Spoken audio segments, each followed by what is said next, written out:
A wild monster appears as a card that allows you to special summon any level 10 or lower monster from your hand, ignoring its summoning conditions, but comes off with a lot of trade-offs to balance this. So in this video, we're going to go over some of the best targets for a wild monster appears, why they're so strong, and why using a wild monster appears can be easier than summoning the card via its usual conditions.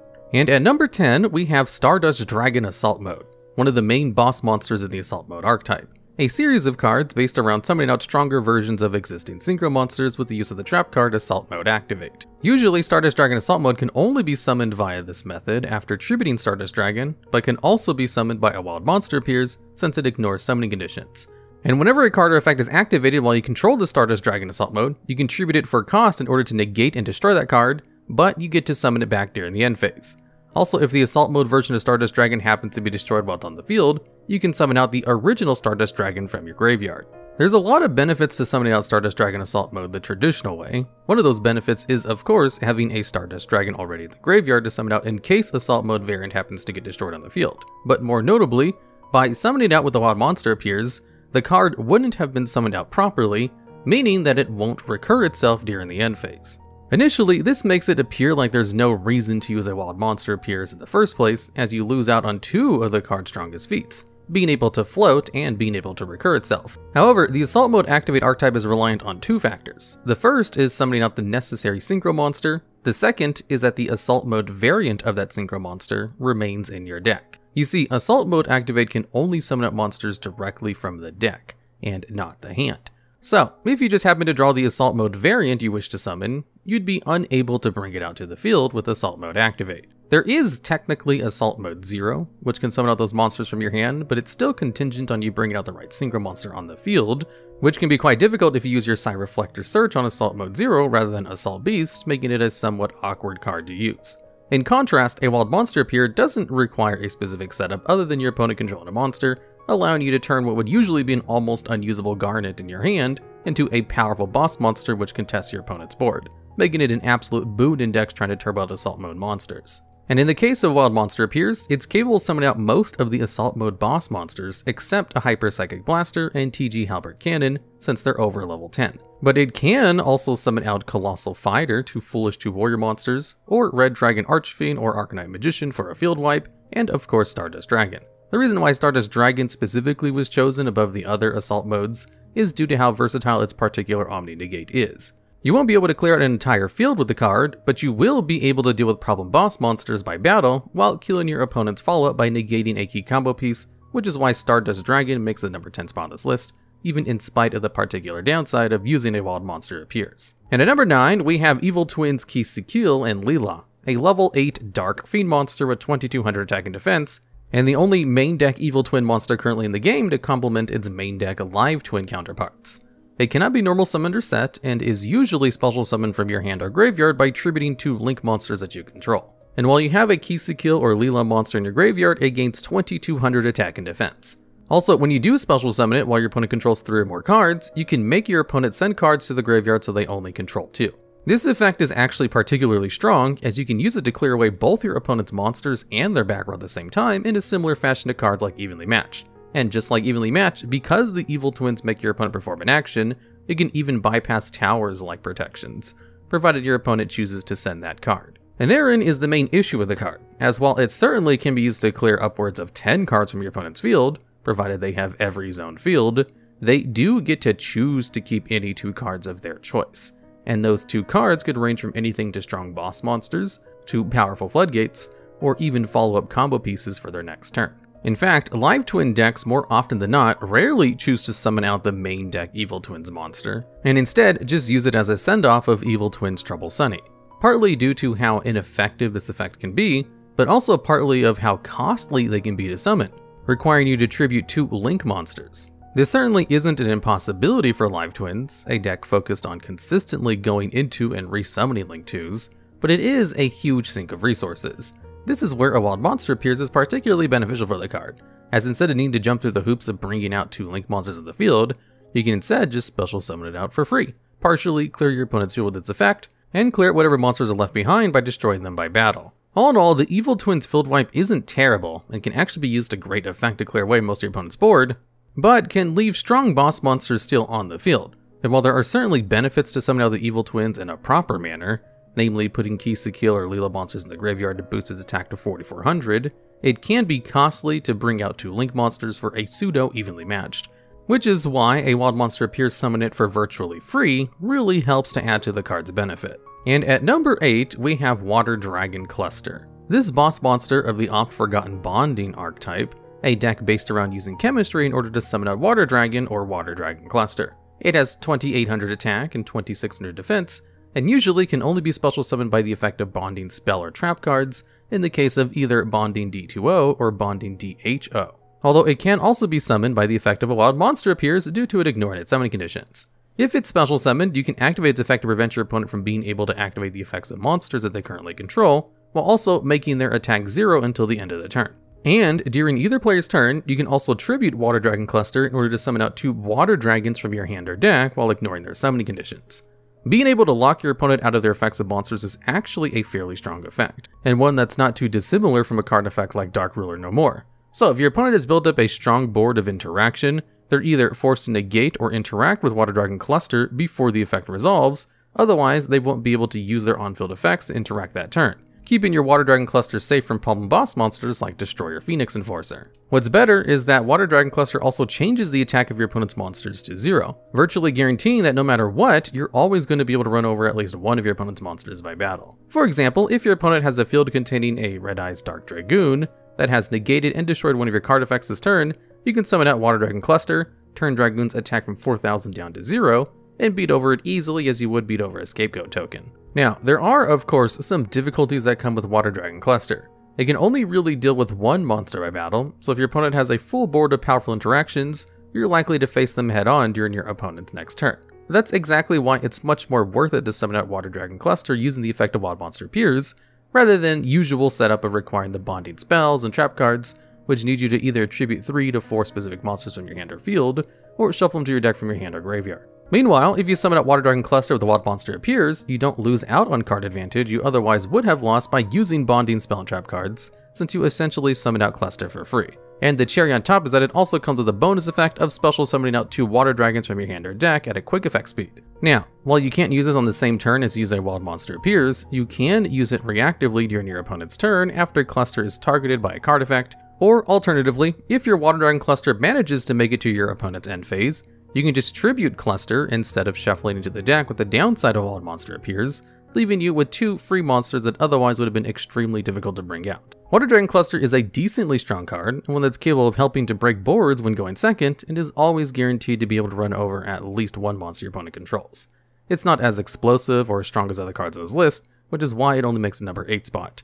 But it has particular synergies with the Wild Monster Appears, which are just too strong to ignore. And given its unusual summoning method, it might be better to summon it out with a Wild Monster Appears, as its usual summoning method is just too specific and difficult, just like the next card on this list. And appropriately at number 7 is Silent Swordsman LV7. True to its name, it's a level 7 warrior monster belonging to both the Silent Swordsman and Level Up archetypes, a collection of monsters that gradually level up from weaker forms to stronger ones each turn. It cannot be normal summoned or set, and can only be special summoned by the effect of Silent Swordsman Level 5, which can only special summon out Level 7 during your next standby phase after performing a direct attack that inflicts battle damage, making it a pretty slow summoning condition. There are also other options to summon out Level 7. You can also summon it out using the effect of Silent Swordsman when it's destroyed by battle or an opponent's card effect, but that's fairly unreliable, or you could even use Level Up if you manage to bring out the Silent Swordsman Level 5.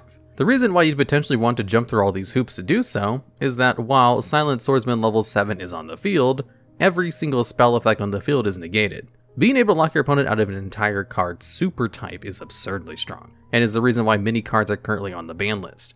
Shockmaster and Azathoth were capable of locking your opponent out of monster effects for a turn, and most notably, Imperial Order was banned twice over for being capable of negating the effects of all spell cards on the field. This effect is capable of dealing with a lot of powerful spells in the game. In the case of Imperial Order, it was most often used going first in order to negate strong board breakers, like Lightning Storm or Forbidden Droplet.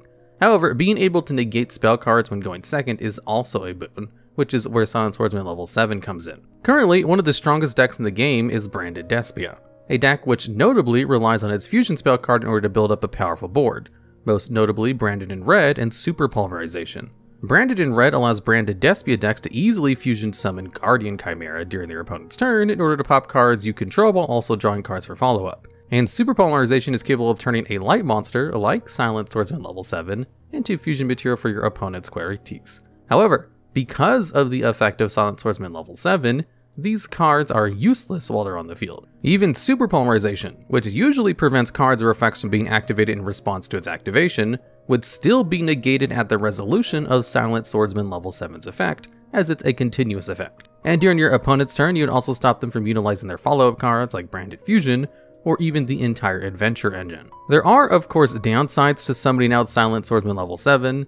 Just like Imperial Order, you're also locked out of spell effects while they're on the field, which is a pretty hefty downside. And like all monsters summoned with a wild monster appears, you have to shuffle the Silent Swordsman back into your deck during your opponent's end phase, so they will gain access to those powerful spells eventually. Being able to lock your opponent out of a whole card type effect is just too strong to ignore, even when going second, which is actually why the next card on this list is also so powerful. And at number 6, we have Amorphactor Pain, the Imagination Dracoverlord. This card can usually be summoned with Amorphous Persona, a field spell card for the Amorphages that also acts as a ritual spell while in the graveyard. If it's ritual summoned, your opponent is forced to skip their next main phase 1, which is something that summoning with a wild monster appears doesn't give you access to since it's not treated as a ritual summon. But no matter what, while Amorphactor Pain is on the field, a continuous effect applies which negates all face-up fusion, synchro, and Xyz monsters in a similar fashion to Skill Drain, and if it's sent from the field to the graveyard, you can add one Dracoverlord monster from your deck to your hand, except another copy of itself. Depending on the current meta deck,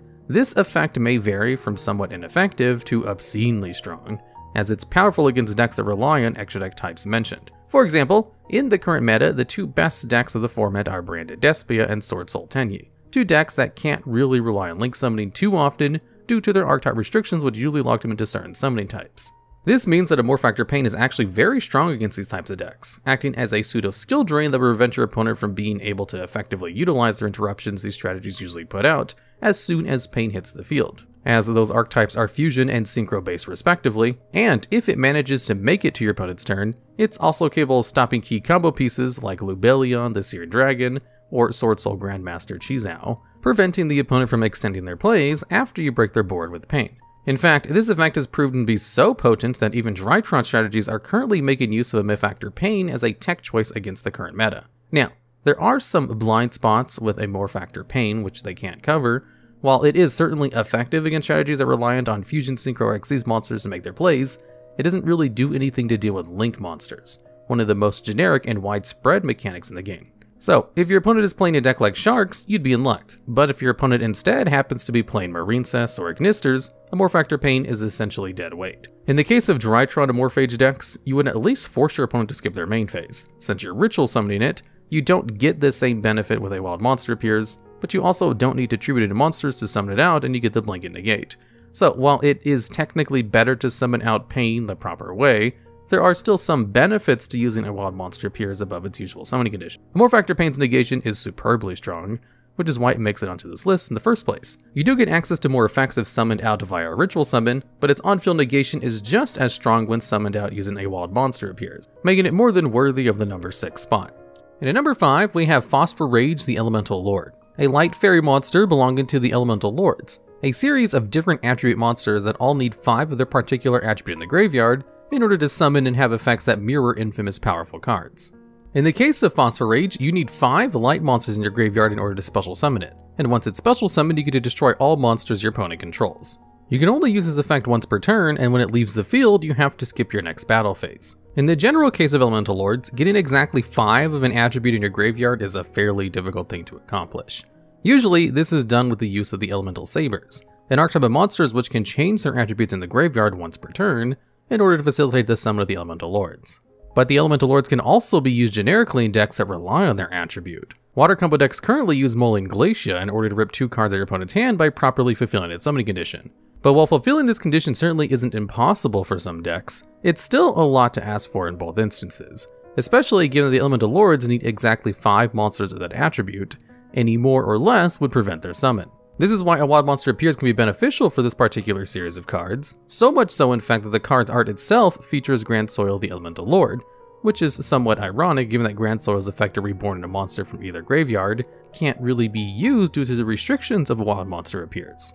Thankfully, however, the Elemental Lords all have useful effects that can work alongside the card. Umbral Mirage can be used to search an important hand trap or combo piece for your next turn. Wind Rose can destroy all spell and trap cards on your opponent's side of the field, and Pyro Rex can destroy a monster your opponent controls and burn them for damage equal to half of their attack. But by far, one of the more useful effects to combo the wild monster appears is Phosphorage, whose effect is designed to be similar to that of Raigeki. And it does so quite successfully. It's a very simple effect, but one that has the potential of clearing out an opponent's entire board, while leaving you with a high attack boss monster. Skipping your next battle phase is a fairly big trade-off if the card happens to be destroyed by battle or card effect, especially since a wild monster appears forces Phosphorage to leave the field during your opponent's next end phase.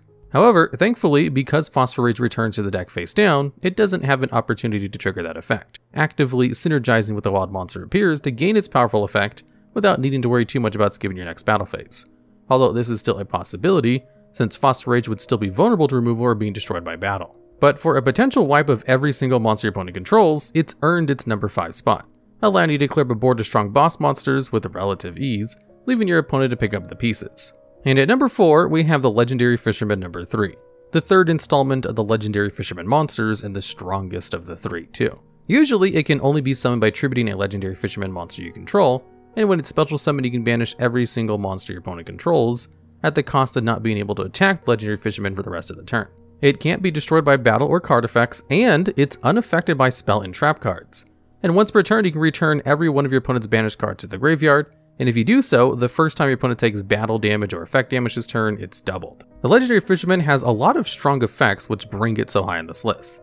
Like Phosphorage, it has an effect to clear your opponent's field of monsters, but unlike Phosphorage, it banishes all monsters your opponent controls rather than destroys them, not only bypassing a lot of protections those cards could have, like Destruction Protection, but also preventing them from being able to use their potent graveyard effects, since the opponent's monsters get banished rather than sent to the graveyard, making for a pretty effective board wiping tool. Especially so given the number of protections Legendary Fisherman III has itself. Being unaffected by spell and trap effects ensures an opponent's set Forbidden Chalice or Infinite Impermanence won't be able to stop you from being able to kill your opponent's field. And while you're subject to negation from your opponent's monsters, the Fisherman III can't be destroyed by something like Baron de Fleur negating it.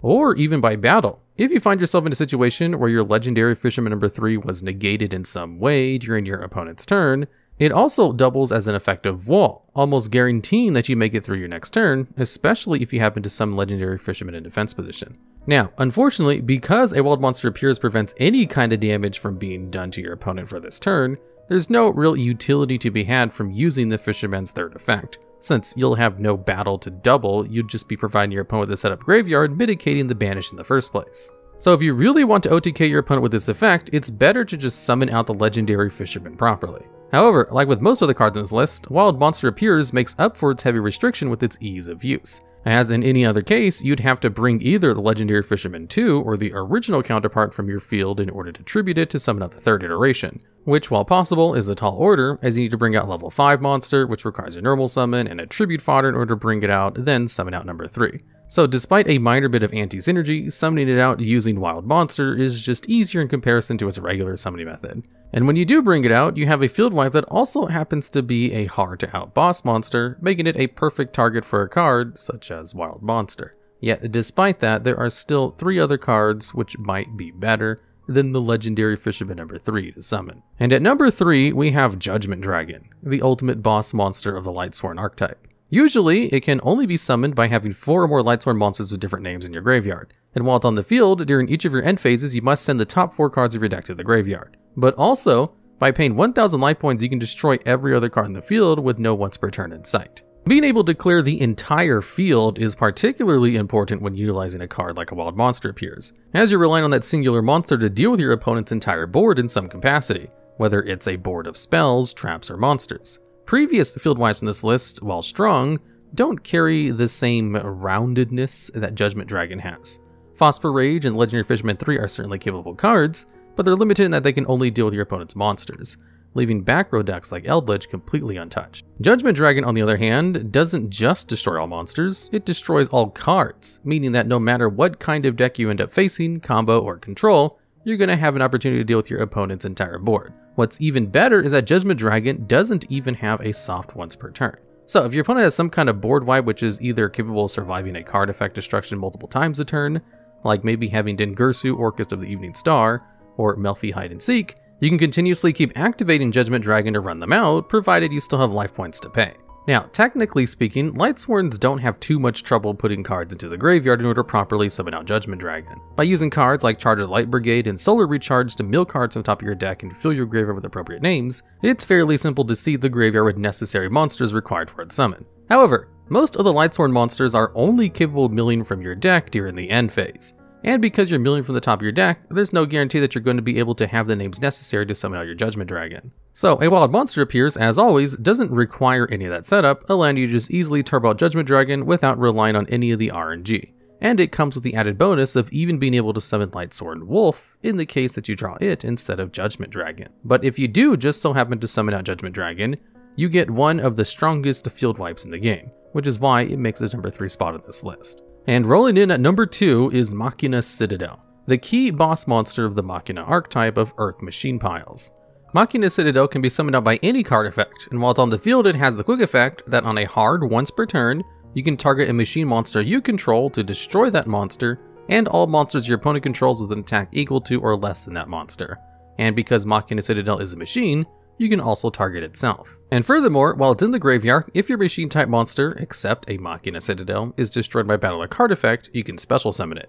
Now, a field wipe is certainly an effective summon off a wild monster appears, as you can use it to clear an entire board with just a singular monster, which is pretty strong and makes up for the downsides of the cards, which prevents you from bringing out other monsters for the rest of the turn. However, technically speaking, Machina Citadel's field wipe is one of the lesser ones in this list in terms of raw power. Unlike the Evil Twins and Judgment Dragon, it can't deal with spells and traps. In comparison to Legendary Fisherman III, it destroys cards rather than banishes them, and even when compared to Phosphorage, Citadel's field wipe is weaker as it needs to destroy itself or another machine monster in order to use it. And even then, it wouldn't be able to destroy monsters with over 3000 attack. So why does Machina Citadel make it to number 2 spot above all the other field wipes?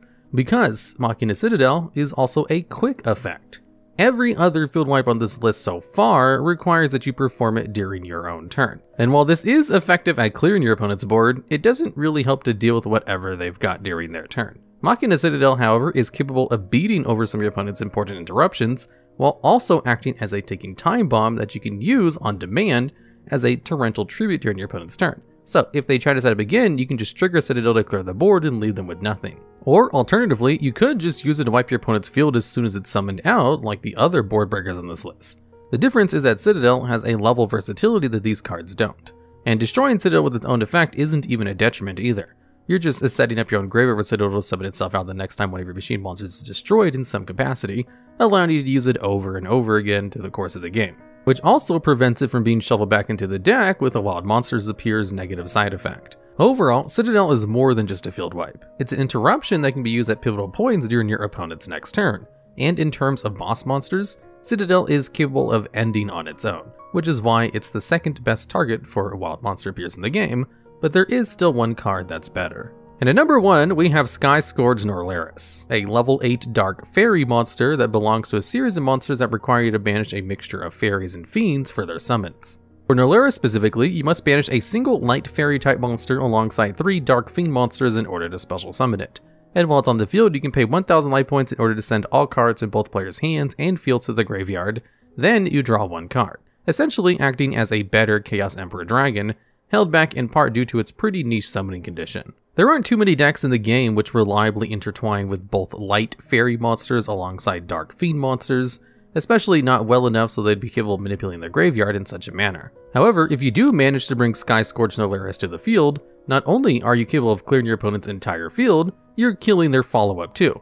Getting rid of every single card in their hand means that when it comes time for them to draw for their turn, they'll only have a single card in which to win the game with. Meanwhile, because Norleras makes you draw a card, when it comes to your turn again, you'll have 2 cards in your hand instead, putting you slightly more in an advantageous position when compared to your opponent. And by using Wild Monster, you don't have to go through the tribulation of sending up your graveyard with the specific types of monsters, and instead can summon out Norleras for free, allowing for an incredible field and hand wipe that's usually locked behind a less than ideal summon condition, and putting your opponent in top deck mode. For a lot of the other cards in this list, you have to worry about the potential follow-up that comes during your opponent's turn. Due to the restrictions of Wild Monster appears though, no matter what card you're summoning, your opponent is safe in the knowledge that they're not going to take any battle damage for the rest of the turn, and you're not going to have the chance to combo off since you can't summon other monsters. These restrictions are partially why the card is allowed to have such a wide pool of monsters to summon, as while you can summon plenty of strong cards, usually just sitting behind a singular strong monster can't win games on its own unless it's absurdly powerful. Even if you summon something like Machina Citadel, which is capable of dealing with your opponent's follow-up and long grind games, it's still going to give your opponent a good chance of recovery. Norleras, however, completely eradicates that follow-up and forces your opponent to scrounge together whatever resources they have left in their graveyard in order to strike a comeback. There is, of course, a chance that Sky Scourge could blow up in your face. You could inadvertently provide your opponent with an entire graveyard stack with Drytron monsters, a Fairy Tale Snow, or any other card with strong graveyard effects. But for most other decks, hand looping them for their entire hand while also clearing their field is more than any way to deal with most strategies. And if the card you draw happens to be a powerful engine piece, an interruption, or even a follow-up for your next turn, you are in a very good position. All from the effect from a single monster whose summon was made easier with the effect of a wild monster appears, making Norleras the best monster you can summon out with the card by far. Alright, and that's the list. If you happen to know of any other good cards that you can summon with a wild monster appears, or have ideas for future videos just like this, let us know down in the comments.